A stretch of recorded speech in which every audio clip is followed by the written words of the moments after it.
nós vamos ouvir a Daiane Caroline dos Santos, especialista em fisioterapia hospitalar geral e professora de RTA em formação, falar um pouquinho para a gente sobre desmame do paciente adulto. Falta de drive respiratório ou falta de estímulos? Dai, bom dia, seja bem-vinda. Obrigada, Gabi. Obrigada, gente, pela presença. Bom dia a todo mundo. Quero agradecer a presença de todos, especialmente da minha professora de pneumo da faculdade, a Ju, que está aqui, minha amiga de aprimoramento, a Débora. Gente, obrigada por vocês estarem aqui. É uma honra poder falar aqui para vocês. Sim.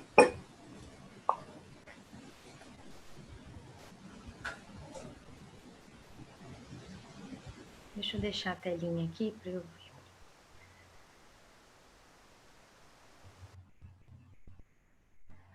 Aí. Pessoal, então eu vou falar sobre esse tema, que é um tema que eu gosto muito. Trabalho com RTA no hospital já tem quase 3 anos, acho que já deu 3 anos. É um tema em que eu consigo aplicar mais facilmente nos pacientes adultos do hospital o RTA, no processo de desmame da ventilação mecânica. Eu espero, dentro dessa aula que eu achei bastante complexa, responder essa pergunta, né? Se realmente, quando a gente fala que aquele paciente não tem drive, ou ele não fica, né, em pressão de suporte, ou ele falha no desmame, se realmente ele não tem, ou se foi falta de estímulo, tanto durante a ventilação, como durante o processo de desmame. Tá indo certo? Tá, né? Eu vou começar falando do desmame, então, da ventilação, que é importante a gente entender o processo de desmame, o processo de desligada de sedação, para a gente entender como que a gente caminha dentro da UTI para a extubação do paciente. Quando a gente fala de funcionalidade, que é o tema do encontro, quando o paciente ele vai para a UTI, ele é submetido a uma ventilação mecânica invasiva. O que a gente quer? Retornar a função dele para nós é que ele respire sozinho novamente e saia da UTI e futuramente seja deshospitalizado. Esse processo de desmame, ele é feito por nós, fisioterapeutas, na grande maioria das vezes, em conjunto com a equipe médica, com ajuste de sedação e tudo mais. Então, a gente começa entendendo que para avaliar a possibilidade do sucesso do desmame, a gente precisa considerar a existência de um equilíbrio entre a carga imposta à bomba muscular respiratória, a capacidade de sustentar essa carga. Quando a gente fala carga aqui, a gente está falando de várias cargas, inclusive a própria prótese do laríngeo tubo, né? Pode se tornar uma carga, o circuito do ventilador, até mesmo o posicionamento do paciente no leito, e também considerar os mecanismos do controle da ventilação, que são os modos ventilatórios que a gente utiliza para evoluir esse processo de desmame. Deixa eu só diminuir aqui. Esses fatores preditivos são utilizados para avaliar a capacidade da musculatura respiratória, manter a ventilação espontânea e vai indicar maior ou menor taxa no sucesso de desmame desse paciente.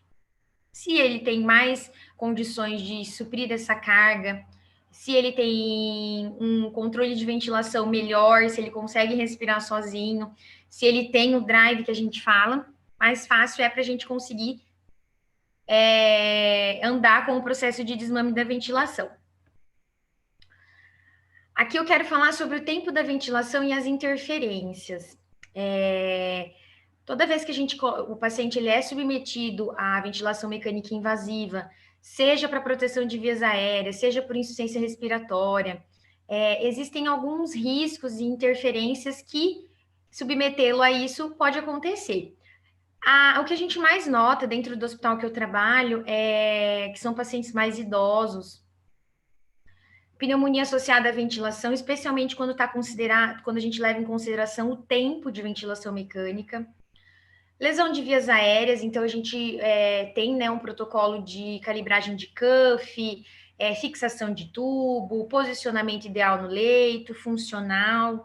Então, tudo isso também pode interferir no tempo de ventilação e provocar alguma lesão. A fraqueza muscular, que muitas vezes vem do próprio imobilismo, muitas vezes do processo de sedação muito longo, se fez ou não uso de bloqueador neuromuscular, e o aumento da mortalidade de custos hospitalares. A gente sabe que quanto mais tempo, quanto mais complicações esse paciente tem, quanto mais tempo de ventilação ele ficar, maiores serão os custos dele dentro do hospital, de área de UTI e tudo mais. O processo de desmame, ele tem que começar, o paciente ele é submetido à ventilação mecânica invasiva e a gente já está pensando no processo de desmame. Então, seja por qual razão for que ele for submetido, o ideal é a gente pensar em iniciar o processo de desmame dentro ali de 24 horas, 48 horas, ou no máximo após a solução da causa da intubação. Então, a gente quer minimizar todas essas complicações, essas interferências, a pneumonia, provável lesão. E nós, aqui do RTA, a gente pensa sempre na fraqueza muscular e na funcionalidade dessa musculatura que está envolvendo esse tórax, essa caixa torácica e coordenando a respiração dos pacientes. Aqui para a gente lembrar que eu vou falar um pouco sobre isso, porque tem a ver com como é que é feito. Então, eu vou falar aqui, existem várias outras formas, existem vários outros modos. Não sei se alguém que trabalha no hospital, depois, se quiser comentar alguma coisa, mas existem modos ventilatórios mais recentes, ventiladores mais modernos, NAVA, existe o modo ventilatório PAV, PAV Plus, mas essa não é minha realidade, então eu não considerei aqui porque eu realmente sei que existe, mas eu não tenho propriedade para falar, porque não é minha realidade, a gente não tem essa disponibilidade no hospital em que eu trabalho, desses recursos. Então, quando a gente fala de desmame da ventilação, a gente segue lá as diretrizes realmente de ventilação mecânica de 2013. Quando a gente inicia o processo de desmame, a gente vai até chegar ao TRE, que é o teste de respiração espontânea. Quando a gente fala de sucesso de extubação, quando o paciente tem a prótese endolaríngea, o tubo traqueal, retirado após passar pelo TRE, e não é reintubado. A gente tem um protocolo dentro do hospital, então quando o paciente é reintubado antes dessas 48 horas, a gente coloca como falha de extubação. Essa falha de extubação, ela pode ser por diversos fatores, mas a gente sempre considera um checklist ali para listar o porquê, né? Então, foi desconforto alto, foi desconforto baixo, rebaixamento do nível de consciência, insuficiência respiratória que retornou, a causa não estava solucionada. Eu falo que, eu comentei com uma colega da enfermagem, uma enfermeira que trabalha comigo, que o desmame da ventilação é uma das coisas mais criteriosas que a gente faz dentro da UTI, quem trabalha em UTI sabe disso, porque é um processo muito genuinamente feito por nós, assim, mas somos nós, fisioterapeutas, quem cuidamos dessa parte, obviamente que não sozinhos, juntamente com a equipe médica, a equipe de enfermagem, mas quando a gente fala de critérios, né, quem vai deixar minucioso ali os critérios somos nós, então a gente tem que tomar cuidado e deixar esse processo de desmame ser o mais criterioso possível. Quando a gente fala nesse processo de desmame, a gente deve avaliar, né, o paciente diariamente, como eu falei, em até 48 horas para esse processo já estar sendo revertido, ou no máximo, quando revertido, a causa da intubação, que podem ser diversas. Muitas vezes chega para a gente paciente com cirurgia abdominal e o médico pede, olha, foi uma cirurgia extensa, vamos deixá-lo sedado por pelo menos 24 horas, para daí a gente pensar no processo de desmame e extubação. Quando não, né, o paciente retorna da cirurgia, essa UTI que eu tô, é a única UTI que não é Covid do hospital. Então, recebemos várias cirurgias, pacientes clínicos, cirurgia cardíaca agora, paciente em queimaduras, ontem a gente recebeu um paciente com queimaduras. Então, existem vários processos, né? O paciente de queimadura é um outro processo, é muito mais demorado a extubação desse paciente. Por sinal, ele acaba desenvolvendo muito mais complicação associada ao uso prolongado de ventilação mecânica. Mas, considerando aqui um paciente que está sendo revertido a causa da intubação, paciente que está com interrupção diária da sedação, que é uma coisa antiga, que a gente vem trazendo isso agora no dia a dia, que é a interrupção e a suspensão diária, o que a gente chama de despertar diário, né? Diminuir dessas doses de sedação ou mesmo retirado, para a gente verificar a capacidade de ventilação espontânea desse paciente, visando a gente, claro, a retirada da VM o mais rápido possível. Por quê? A gente quer diminuir o tempo de ventilação do paciente e o tempo de internação e custos, né? A gente fala de custos porque isso realmente está relacionado a um custo elevado dentro do hospital e é uma das coisas que a gente acaba agindo muito dentro da UTI e fazendo com que o paciente vá embora da UTI mais rápido. E na nossa competência também, quando a gente está direcionando a diminuição das complicações que são associadas, que foram aquelas que eu falei, entre outras que a gente vê, delírio e tudo mais. Aqui eu peguei das diretrizes, que são alguns critérios que a gente observa para considerar o paciente apto ao desmame. Então, como eu estava dizendo, o motivo solucionado ou amenizado, né, que levou o paciente à intubação. Paciente sem hipersecreção, isso é bem relativo, a gente sabe que não é uma causa para não estubar, mas é uma coisa que a gente considera muito dentro da UTI. O paciente tem condições de proteger vias aéreas e um paciente hipersecretivo tem dificuldade de proteção de vias aéreas, então isso a gente considera. Mas não é um critério para não estubar, apenas para a gente considerar se o paciente é apto ou não. A tosse eficaz, é importante a gente checar isso a gente checa em toda a aspiração. Alguns critérios mais específicos, como um HB maior que 8 e 10, depende muito do hospital. Aqui a gente considera maior que 9, 10. A troca gasosa, então a relação, a PDO2, FiDO2 maior que 150, isso é relativo também, a gente considera sucesso, né, de extubação segura, uma troca maior que 300. E a FiDO2 também, 0,5, que seria 50%, também é um pouco... Depende de cada serviço, aqui a gente considera a FiDO2 que a gente consegue manter a melhor saturação do paciente, considerando se ele é um DPOC e tudo mais, sempre considerando ali maior que 90, a saturação periférica. Temperatura, então, né, a gente tenta considerar se ele estiver fazendo febre, tiver com provável foco infeccioso, ele vai conseguir manter uma respiração espontânea pós-extubação? Sem dependência de sedativos, então é aquela avaliação diária do nível de consciência, a capacidade que o paciente tem. Por que eu estou falando tudo isso? Tudo isso está relacionado a gente dizer ou não se o paciente, ele tem drive? Se o paciente está sedado, eu não consigo avaliar se ele tem drive ou não. Dependendo do tipo de sedação que ele está, a gente pode subestimar, superestimar. Sem dependência de vasopressores, aqui a gente considera um risco estubar com droga vasoativa muito alta, especialmente cirurgia cardíaca, porém a gente está sempre em conversa com a equipe médica, porque isso a gente considera sempre a orientação médica. Ausência de acidose, então de preferência uma gaso, que a gente chama de redondinha, sem acidose, sem alcalose, que a gente já conseguiu ali, com a ventilação, ajustar.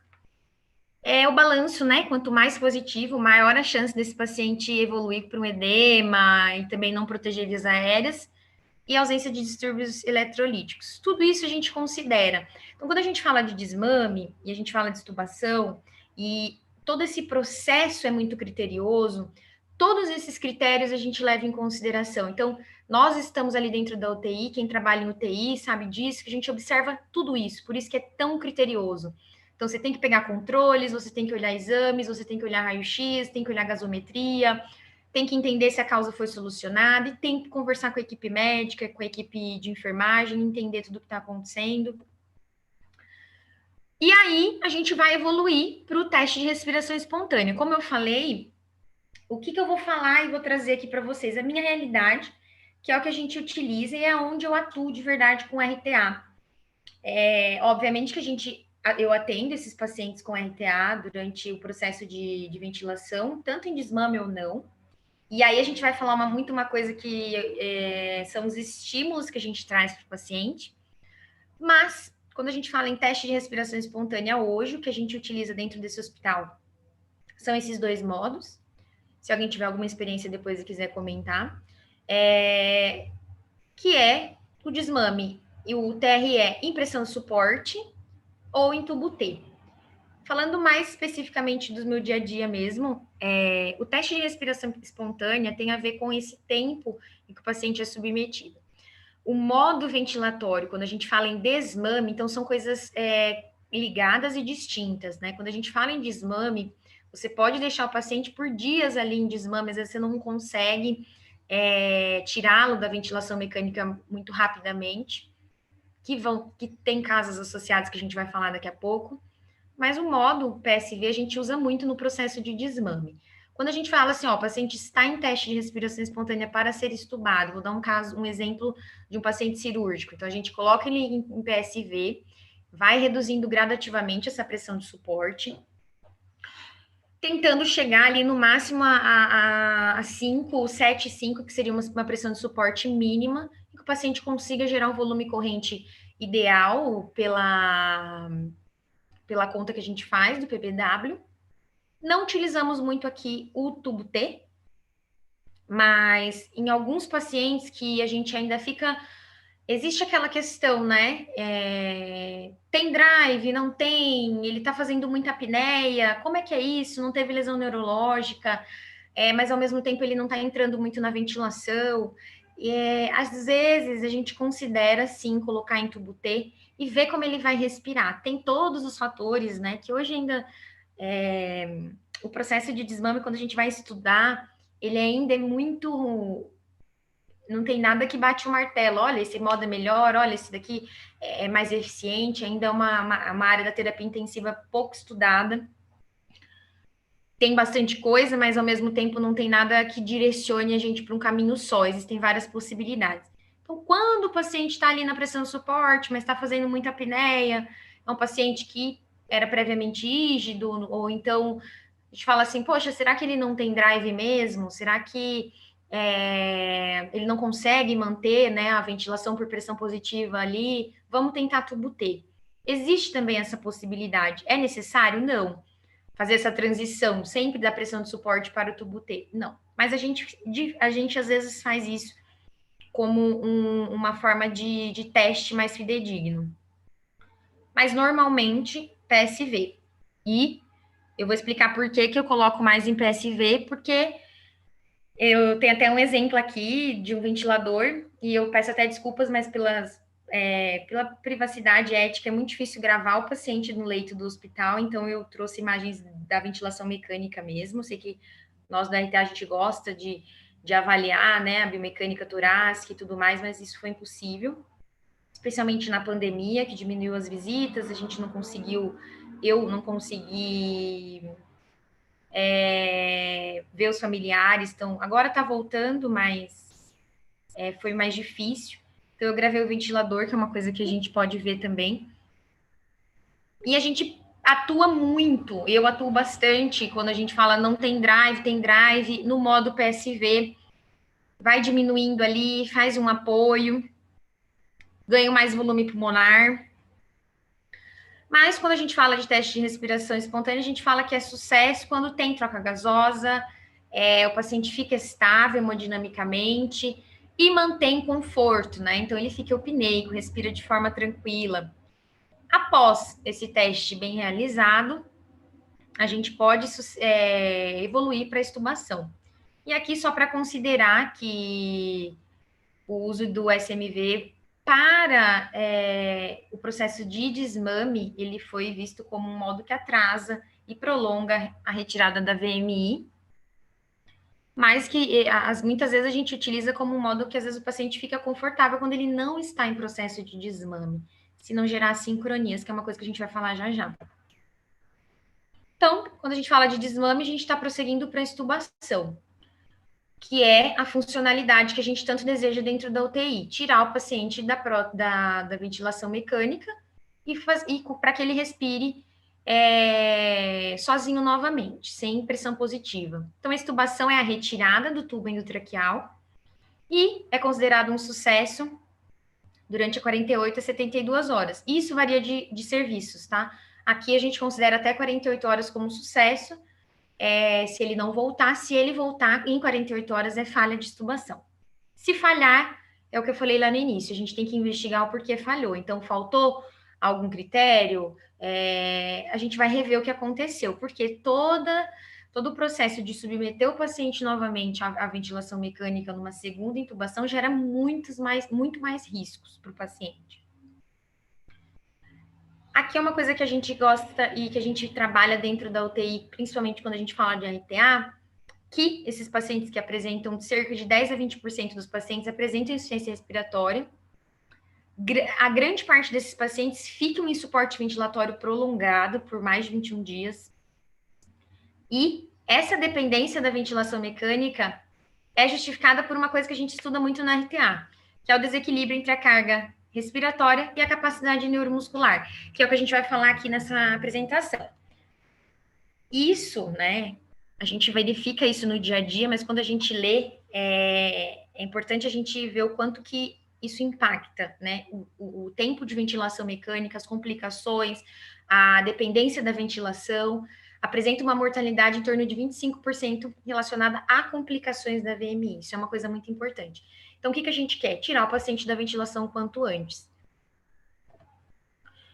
Para a gente entender o processo de desmame, e eu posso afirmar para vocês que eu trabalho nessa linha aqui, que é o desmame prolongado, mas existem tipos, né? Uma classificação de desmame. Desmame simples é definido como uma interrupção da ventilação mecânica sem necessidade de retorno para VM, até 48 horas, após o primeiro TRE. Basicamente, nos casos cirúrgicos, que acordam, a gente estuba, que realmente entubou só para cirurgia. O desmame difícil, que até então eu achava que era nessa área que a gente trabalhava, mas considerando o tempo, eu vejo que não. Que refere-se aos casos em que são necessários, após 3 TRA, o tempo de ventilação 7 dias após o primeiro. Então, pelo tempo, é mais difícil. Os pacientes que eu vejo aqui, a gente realmente fica ali em torno de 14 dias, quase extrapolando ali o dia que, não tentou, não conseguiu, vamos pensar em tracostomia, que é um outro processo invasivo, é um outro processo de desmame depois. Aqui a gente está falando de tubo, tá? E o desmame prolongado, então é aqui que eu percebo no meu dia a dia, que são aqueles nos quais ocorrem falhas em mais de 3 TRE. O que é isso, né? Quando você tentou passar para pressão de suporte, o paciente não ficou, porque muitas vezes a gente fala isso, né? Não tem drive. Ou o paciente permanece em VMI por mais de 7 dias após o primeiro TRE. Então, quando ele fica muito tempo, um desmame prolongado. Para a gente entender que a fisiopatologia da falência ventilatória é complexa. Então, por que ele fica em uso prolongado de ventilação? Por que a gente diz que ele não tem drive?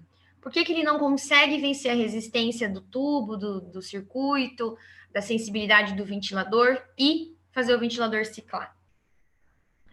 Isso tem várias causas, é multifatorial, não tem nada específico que fale de tudo isso, mas são várias causas. Disfunções de vias aéreas e pulmonar. Então, aí, o paciente fez uma PAV, infectou, isso tudo prejudica. Causas neurológicas, então, aquele paciente que, durante o processo de ventilação, teve uma lesão neurológica, acontece muito também. O que não está associado a ele ter drive ou não, tá? A gente vai ver isso. Cardíacas, diafragmáticas, que a gente vai ver já, e endócrinas. Aqui que eu ia chegar. Quando a gente fala em falha de desmame e, consequentemente, uma ventilação mecânica prolongada, a gente entra nessa questão aqui, que é muito importante para nós, que trabalhamos com RTA, com biomecânica e verificando a atuação, né, de diafragma. A gente está vendo aqui, ó, gera um déficit significativo. Então, assim, quanto mais tempo de ventilação, a gente já viu, vai ficar mais caro para o hospital e vai gerar uma série de complicações para o paciente. E é isso que a gente se preocupa de fato. Fraqueza da musculatura inspiratória, necessitando de um treinamento da musculatura associada à mobilização precoce.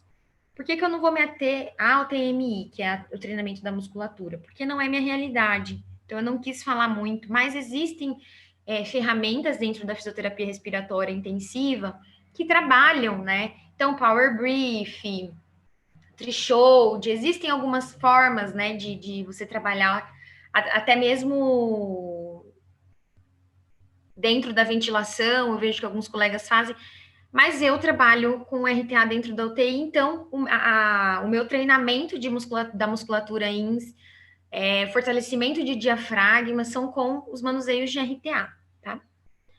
E a disfunção diafragmática, isso é triste, já se inicia após 12 horas de ventilação mecânica. Então, o paciente pode ser rígido ou pode ter sido internado por uma cirurgia, às vezes a cirurgia dele é grave, é extensa, é grande, e a partir de 12 horas já começa realmente a ter disfunção muscular diafragmática. E é aí onde a gente atua, né? Não, mesmo que o paciente não esteja naquele momento falando em desmame, você já atua com a prevenção, com o estímulo, com o alongamento da musculatura, considerando a hora que você vai tirá-lo da ventilação. E independe do modo, tanto controlado como assistido. Isso é importante a gente pensar.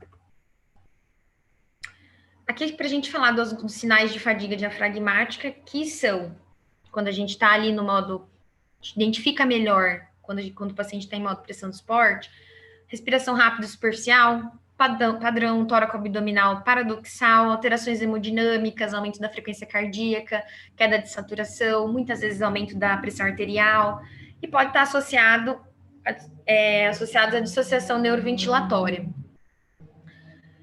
Sendo essa última um somatório de fraqueza muscular, que ele já vai adquirir dentro da UTI, deteriorização da impedância do sistema respiratório, aumento das informações sensoriais aferentes ao comando motor central. A gente vai falar disso já, que está relacionado ao estímulo excessivo ou ao baixo, que a gente fala que é o drive excessivo e o drive baixo. Que eu me baseei num artigo que eu posso passar depois para vocês, muito interessante que fala sobre isso. Bom, os músculos enfraquecidos, eles tendem a liberar estímulos elétricos.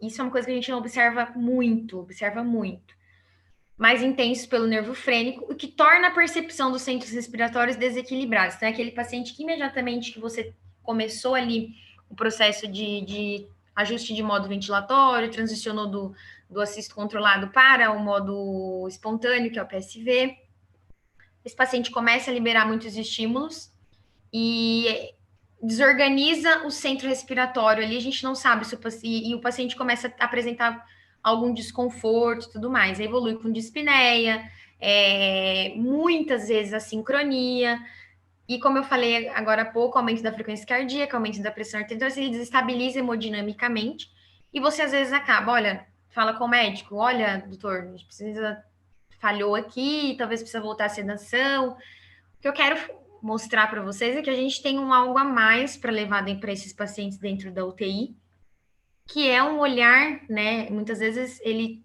está realmente levando essa percepção desequilibrada por falta de estímulo, por falta de um posicionamento adequado que não adicione tanta sobrecarga ao sistema respiratório. Existem vários fatores. Por isso que a gente precisa olhar não apenas aos parâmetros de ventilador, mas inclusive para a biomecânica do paciente, como ele está respirando, como ele está posicionado, o que eu posso fazer para melhorar isso? Que é uma visão que o RTA me trouxe. Então, o desmame da ventilação ele depende de vários fatores, que é a força dos músculos respiratórios, é quase imprescindível a gente pensar, ele precisa ter força muscular para manter uma respiração espontânea. Aqui, para a gente considerar que geralmente a falha do desmame acontece por um desequilíbrio entre a bomba muscular respiratória e a carga muscular. Tudo é carga para o paciente que está submetido a VM, né? Até mesmo o tubo, o decúbito, muitas vezes no leito, tudo isso adiciona uma sobrecarga e a gente tem que observar se dentro do modo que a gente escolheu para transicionar e para fazer o desmame, se isso também não está adicionando uma carga a mais.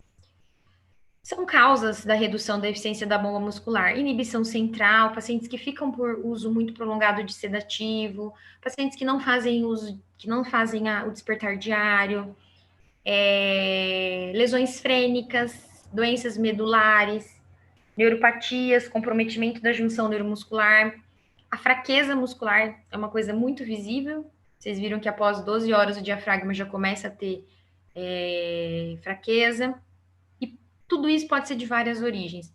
Por isso que é um processo que tem que ser o mais rápido possível e o mais criterioso possível. São causas de elevação da demanda ventilatória, né? Então, quando aquele paciente realmente fica desconfortável ali dentro da ventilação. Elevação do estímulo central da respiração, que eu vou falar disso já. Sepse, então, é realmente uma das causas em que a gente mantém o paciente na ventilação por mais tempo. E esses pacientes acabam entrando em sepse. Eu falo que às vezes ele não morre da causa que ele foi entubado, mas de sepse, infecção hospitalar, pneumonia adquirida dentro do hospital, enfim. Febre também aumenta a demanda ventilatória. Dor, isso é muito importante. Um paciente com dor, eu lembro até de um paciente que eu mandei para a Mari, um paciente jovem, que a gente queria fazer o desmame, e ele tinha muita dor, porque ele usava um dreno, e realmente o desmame dele foi muito mais difícil e prolongado por conta da dor, porque o ajuste de opioides para ele era difícil.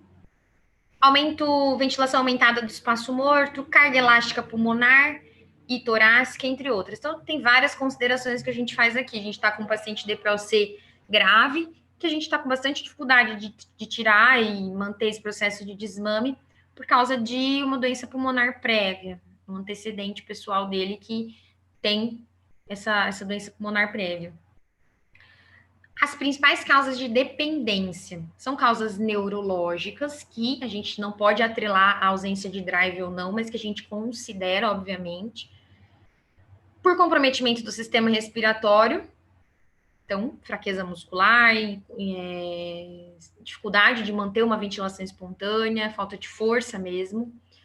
Do sistema cardiovascular e fatores psicológicos. Isso a gente vê muito no dia a dia também. Pacientes muito ansiosos, que têm um despertar muito ruim, que acordam muito mais nervosos, que querem tirar o tubo a qualquer custo. Tudo isso prejudica o processo de desmame e faz com que ele fique mais tempo dentro da ventilação.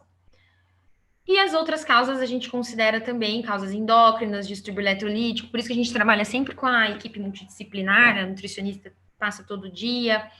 Paciente obeso é muito mais difícil de tirar. Hoje eu consigo entender que essa restrição, muitas vezes, abdominal que tem, altera, sim, a força da musculatura abdominal, torácica. Isso tudo vai prolongando o tempo de ventilação, que é uma coisa que a gente não quer. A gente precisa identificar o motivo da falha da desmame para a gente tentar uma nova abordagem. Quando a gente fala, por que eu coloquei até grande isso? Porque a gente precisa entender por que está falhando no desmame.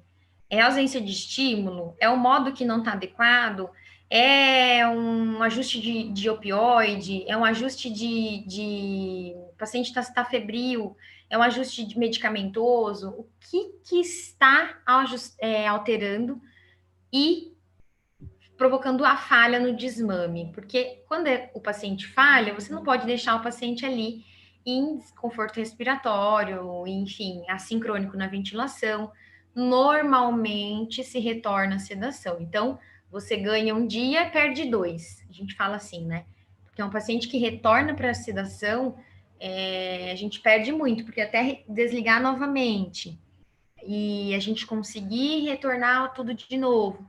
Então, é um dia de cada vez, mas a gente precisa sempre pensar em critérios para que não tenha falhas. Se falhou, vamos mudar a abordagem. E aqui, vamos entrar, então, para a gente falar do drive, que a gente está falando todo esse processo de desmame para a gente entender. O processo de desmame, ele é um processo que não precisa necessariamente ser longo, mas que a gente precisa entender e ajustar da melhor forma para a gente tirar esse paciente da ventilação, que a gente já entendeu os riscos. Então, o que é drive? E aqui a gente entra na parte mais específica da aula. O drive, e vocês vão ver que vai estar descrito várias vezes como impulso respiratório, é usado, mas ele é um termo que a gente utiliza, mas é difícil encontrar, assim, uma definição precisa na literatura, tá? Mas é importante ressaltar que essa atividade dos centros respiratórios, ela não pode ser medida diretamente. Existem formas da gente fazer ajustes, da gente identificar se está em excesso, se está baixo, se o paciente não tem, mas não tem uma medida direta para uma forma direta de medida, tá? A maioria dos autores define o drive respiratório ou impulso, que vai estar escrito aqui várias vezes, como a intensidade de saída dos centros respiratórios. Então, é a condição que o paciente tem de respirar, então, de ter esse estímulo ali, usando uma amplitude de um sinal fisiológico como medida de intensidade. Então, é baixo, é alto, tem, não tem. Vocês vão ver que tentando responder essa pergunta, que é baixo drive ou é falta de estímulo? É ausência de drive ou falta de estímulo?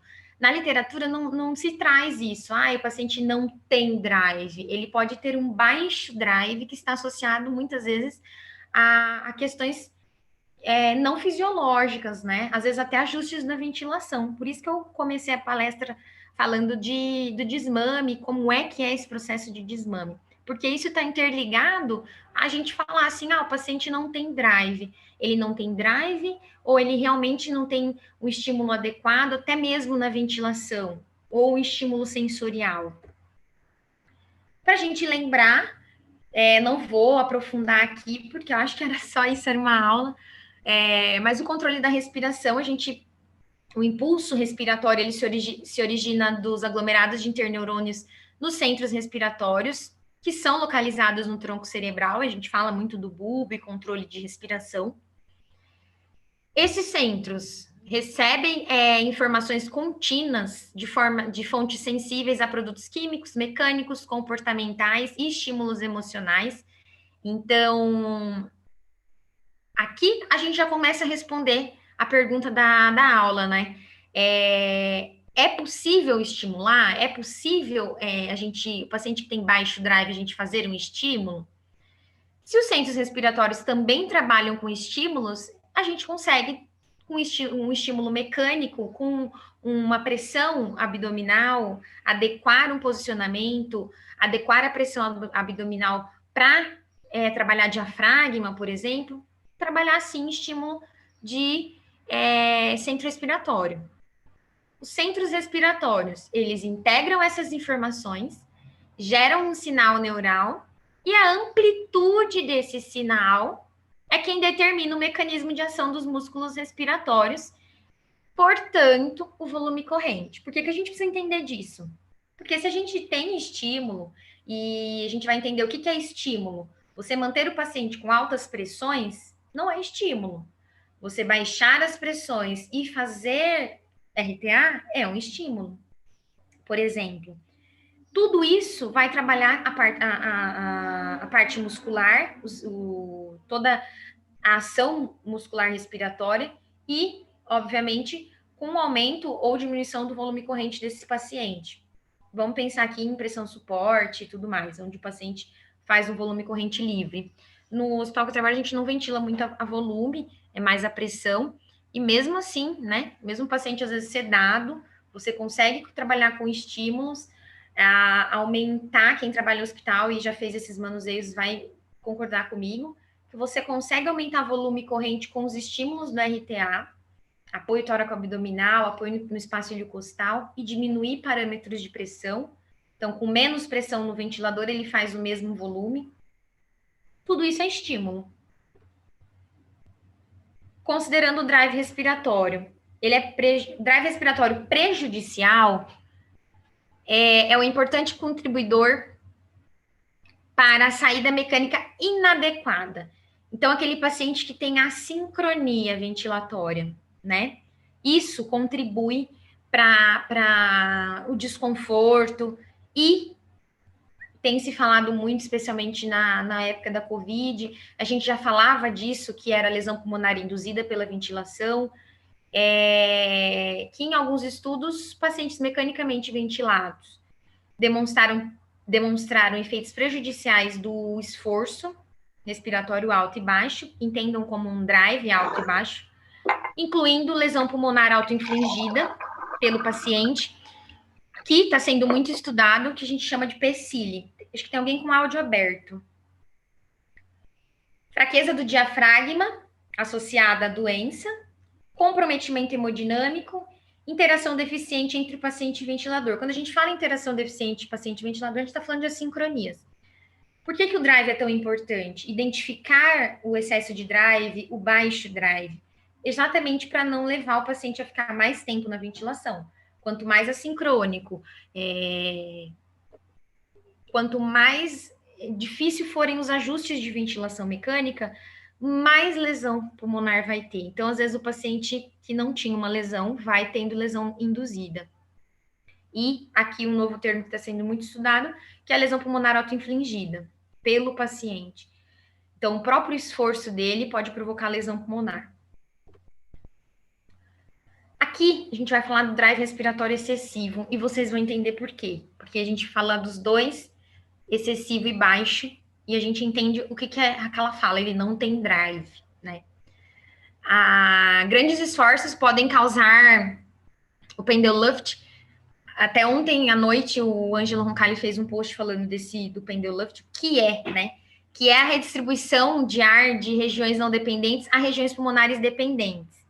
Então, são áreas que ficam ali ventiladas já com certo... Eu vou usar a palavra aprisionamento, mas não seria o termo ideal. Mas mesmo antes do início da insuflação mecânica. Então, são áreas que têm ali já distribuição de volume de gás, mas não muda o volume corrente do paciente. Isso pode gerar aprisionamento aéreo, sim, imagino eu. E o drive respiratório excessivo pode sobrecarregar os reflexos de proteção pulmonar, como, por exemplo, o reflexo de Ehring-Breuer, não sei como fala muito, que é um reflexo que reduz volumes correntes abusivos e elevados e previne a distensão excessiva alveolar. Então, um drive excessivo, a busca excessiva por volume pulmonar do paciente, essa necessidade, muitas vezes causa uma sincronia que a gente chama de fluxo excessivo, enfim, leva a altos volumes correntes e promove lesão pulmonar e inflamação. Olha como isso é importante dentro da ventilação a gente observar. Aplicar e manter uma estratégia protetora de ventilação, isso em todos os modos ventilatórios, independente, fala-se muito de estratégia protetora na SARA, mas a gente utiliza muito isso em pacientes com outras doenças, porque a gente quer justamente evitar a lesão pulmonar, tá? Então, a gente quer manter baixas pressões com volumes correntes adequados. O drive excessivo. Durante o desmame, essas altas demandas geram esse drive respiratório excessivo e aumentam a dispneia do paciente, que está associada com a ansiedade e impactos no resultado do desmame. Então, é aquele paciente que desligou a sedação, ele ainda não compreendeu onde ele está, aquele paciente que tem um despertar difícil, e ele tem um drive excessivo, uma vontade, né, de tirar aquele tubo, ele começa aquela sincronia, fazendo um alto volume, e a gente às vezes não tem como ajustar aquilo, volta para a sedação. Muitas vezes é isso que acontece. E em pacientes com diminuição da força muscular e de drive respiratório excessivo, a capacidade do músculo de responder às demandas neurais é insuficiente. Então, fica uma desorganização da parte muscular respiratória. Aí a dispneia acontece e a gente consegue observar aquele paciente com esforço. A utilização exacerbada dos músculos acessórios, e aí a gente age muito, né, com o alongamento da musculatura, é considerada fortemente como uma intensidade está relacionada com a intensidade de dispneia e pode levar a falha, né, de desmame ou de extubação. Então, quanto mais uso da musculatura acessória, drive excessivo, mais a gente considera que pode haver risco e falha de desmame. Aí a gente entra aqui, tá terminando, que é o baixo drive respiratório ou falta de drive. A literatura não fala sobre ausência de drive, a gente não ouve esse termo. Isso é uma coisa que a gente fala durante o nosso dia a dia. O paciente não entra na ventilação, ele não tem drive. Pacientes ventilados com drive excessivo, em pacientes ventilados, um drive respiratório devido ao excesso de assistência do ventilador e sedação é um fator que contribui para a fraqueza do diafragma, isso a gente já vem falando na aula. O que é excesso de assistência do ventilador?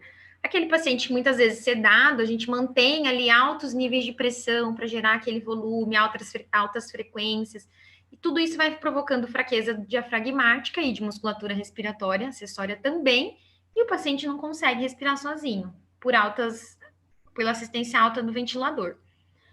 Os efeitos do diafragma e inatividade foi demonstrado in vitro e em vivo e in vitro que atrofia, que pode levar a uma atrofia miofibrilar e contrátil, redução de força. Isso é importante para a gente entender que é baixa ou ausência de drive, a fraqueza do diafragma é associada ao desmame prolongado do ventilador e levando riscos de readmissão na UTI, readmissão hospitalar, inclusive de mortalidade. Então, quanto mais tempo de ventilação, mais prolongado, mais fraqueza, a gente também já falou disso. Mas quando a gente fala de baixo drive, pode ser realmente falta de estímulo por fraqueza de musculatura diafragmática. E aqui só retomando que a assistência excessiva do ventilador, que a gente vê muito, pode causar hiperinsuflação pulmonar e aprisionamento aéreo. Então, como que a gente mensura o drive respiratório, já que não é tão simples quantificar, e a gente viu ali que não dá para você medir, né, o impulso respiratório, existem algumas formas, que eu não vou me ater muito aqui, mas o débito do centro respiratório não pode ser medido diretamente, existem formas indiretas para se avaliar, né? Então, colocar no modo pressão suporte, ver se o paciente realmente faz uma respiração espontânea. E aqui, sinais clínicos de espinéia, ativação dos músculos, sinalizam para a gente se tem drive respiratório alto, mas não permite que a gente quantifique quanto que é o drive. A gente não pode falar, ele tem um drive de 3. Isso não é quantificado, mas é percebido na ventilação. E a frequência respiratória também varia entre as pessoas, os pacientes, e depende da mecânica ventilatória que o paciente está submetido.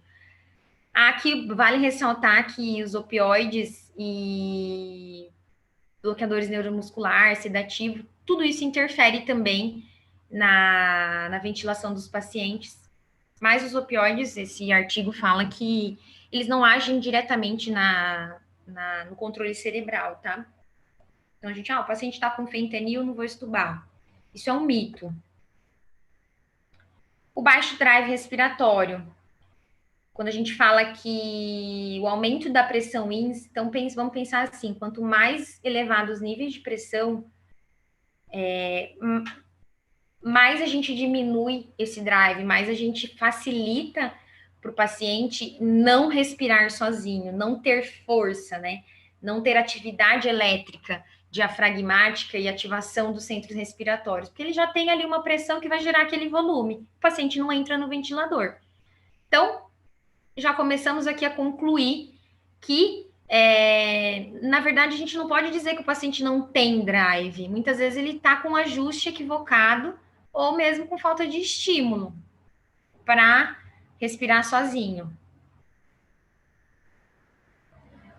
E aqui, para a gente encerrar, só vou mostrar para vocês alguns exemplos de pacientes que é do ventilador, tá, gente? Como eu falei, não dá para gravar o paciente.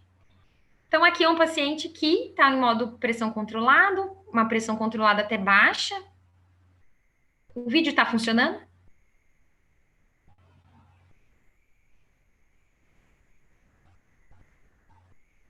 Tá sim, Dai. Modo controlado, percebam que ele não tem nenhuma incursão espontânea, tá com 16, faz 16 de frequência. Tá acabando, tá, gente? 21% de FI, tudo mais. Se você olha essa ventilação aqui, você fala, esse paciente não tem drive, né? Se você observar.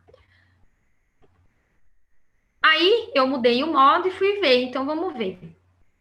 Passei ele para o modo espontâneo, PSV. A pressão PSV é um pouquinho mais alta e a gente vê que tá dando uma travadinha, mas acho que dá para ver. Você olha e fala, esse paciente não tem drive mesmo, né?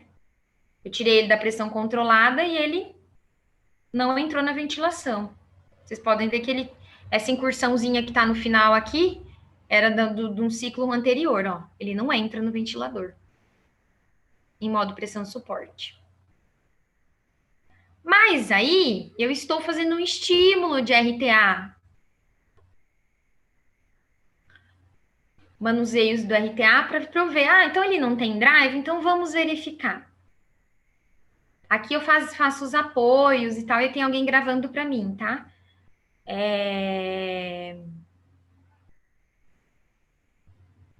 Apoio no espaço iliocostal. Aí começa. Aí já me desanimei ali, né? Porque não entrou. Opa! Com estímulo de diafragma. Olha lá. Frequência respiratória. É o suficiente para manter ele em pressão de suporte? De repente, se eu paro, esse paciente em específico, quando eu parei de fazer os manuseios e estímulo, ele começa a fazer apneia. Mas, opa, eu não posso falar que ele não tem drive. Se eu estou estimulando, ele consegue entrar no ventilador, não posso dizer que ele não tem drive. Eu posso dizer que com estímulo ele entra. Então, se eu conseguir fazer isso dentro do meu atendimento, continuar o meu estímulo com ele vai ter drive. Ou ele vai entrar no ventilador. Aqui, mesma coisa. Eu tô atrasado, mas tô acabando. Paciente em pressão controlada. 15, tem uma sincroniazinha ali, não entra no ventilador. Uma PIP altíssima, mas era um paciente que necessitava. Opa, voltou. Então vamos lá, vamos ver se não tem drive mesmo. Quando a gente olha, né, tá 15 de frequência respiratória, não entra no ventilador. Então vamos ver. Aí eu pedi para alguém gravar para mim e fui fazer um estímulo pressórico ali abdominal, um manuseio.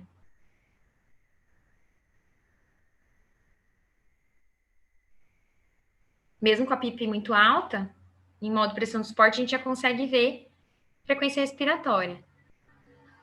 Com estímulo comigo, fazendo o atendimento, e tem alguém gravando para mim. Então, eu não posso falar assim, esse paciente está sedadinho ou está ali em uso de opioide, não tem drive. E aí, a gente vai fechando o nosso raciocínio. Eu posso considerar que o RTA é um estímulo e desmistificar que não há drive respiratório? O que vocês acham? Os manuseios de RTA que eu utilizo se tornaram uma ferramenta muito importante de estímulo para o paciente dentro da ventilação, paciente adulto. Especialmente os manuseios, apoio abdominal inferior, apoio no espaço iliocostal, porque eles têm esse objetivo de alongar, estimular e fortalecer o diafragma, que entra em fraqueza com 12 horas de ventilação mecânica. Imagina dias, né? Então, esse processo é um processo de estímulo não apenas no desmame, mas desde o início da entrada na ventilação invasiva. O RTA, ele tem a finalidade de recuperar o sinergismo entre o tórax e o abdômen, melhorar o posicionamento costal, trabalhar e melhorar e aumentar a área de justaposição, aumentar tônus, trabalhar a força de musculatura abdominal, os próprios manuseios que eu citei ali em cima. Isso tudo desempenha a função para melhorar a eficiência da inspiração e da expiração, inclusive espontânea, porque quando o paciente está em pressão suporte, ele faz esse ciclo respiratório espontaneamente, com auxílio, porém, quando eu diminuo, esse auxílio pode ficar menor ainda. E aí a gente conclui que o impulso respiratório, ele é a intensidade da saída do centro respiratório e determina o esforço ou não. Então, tanto ele em excesso como ele baixo, ele determina a ação da musculatura respiratória. Nenhum ou nenhum outro é interessante para o paciente. Há uma combinação de fatores químicos, mecânicos, comportamentais, e a gente age muito nos fatores mecânicos, inclusive emocionais também, que contribuem para o drive respiratório alto ou baixo. O drive respiratório alto ou baixo, ele pode piorar ou mesmo causar lesão, e é aí que a gente não quer que aconteça. Então, é por isso que a gente trabalha o drive respiratório dele desde o início em que ele entrou na ventilação. Aqui a gente está falando do desmame, mas a gente trabalha desde, não importa se ele está sedado ou não, a gente pode considerar drive respiratório e trabalhar o drive, trabalhar incursões respiratórias, mesmo com o paciente sedado. Dessa forma, a gente precisa entender que com o RTA a gente trabalha alongamento da musculatura acessória da respiração dentro do contexto todo que o paciente está inserido, porque a gente já viu que a gente precisa dessa musculatura ativa e com força para tirar ele da ventilação. Trabalhar alongamento e fortalecimento do diafragma sempre com os manuseios que a gente aprende. Mas a gente não deve trabalhar sem antes alongar a musculatura acessória. Então, a gente não fica atento. Então, você só faz apoio no desmame? Pelo contrário. Todo o alongamento da musculatura acessória, um posicionamento adequado no leito, com o objetivo de não acrescentar carga e piorar a assistência ventilatória desse paciente. Eu espero ter respondido. Aqui são as referências. Se alguém quiser algum artigo, pega meu e-mail aqui. Essa frase é muito bonita que eu vi faço yoga, né? Então eu vi num texto aqui relacionado a yoga, que respirar é preencher espaços. Eu achei muito bonito. Quando a gente pensa em funcionalidade, trazer o paciente, acho que não tem nada mais gratificante do que você fazer um processo de desmame criterioso, muitas vezes que dá trabalho, tirar o paciente da ventilação mecânica e ter a certeza de que ele tem condições. Talvez ele não fique por outras razões que a gente não pode agir, mas trazê-lo de volta à respiração espontânea e preencher esses espaços ali com uma respiração tranquila, que é o que a gente aprende no RTA. Eu espero ter respondido de alguma forma a pergunta que era o tema da aula, e a gente tem muita coisa para trabalhar com a RTA com esses pacientes, especialmente os adultos, que é uma paixão minha dentro da UTI. Então, espero ter contribuído de alguma forma. Desculpe pelo extrapolamento do horário. Falo demais. Parabéns, Dai. Ótima palestra.